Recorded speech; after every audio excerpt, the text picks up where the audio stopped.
అభ్యంతర పడకుడి అంటున్నాడు ప్రభు. యోహాను సువార్త 16:1 మీరు అభ్యంతర పడకుండా వాళ్ళని ఈ సంగతులు మీతో చెప్తున్నాను. కొంతకాలం తర్వాత నన్ను చూచెదరు, ఇంకా కొంతకాలం తర్వాత నన్ను చూడరు అని ప్రభు అంటున్నాడు.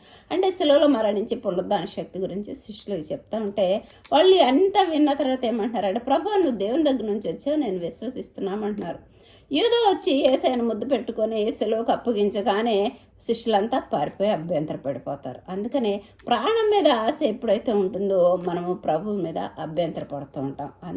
షడ్రక్ మేషక్ అబేద్నెగోను కానీ మనం చూసినట్లయితే వాళ్ళు మా అగ్నిగుండంలో వేస్తామంటే అసలు మాకు చింత లేదంటున్నారు. అంటే వాళ్ళ ప్రాణానికన్నా ప్రభువే వాళ్ళకి ప్రాముఖ్యం అన్నమాట.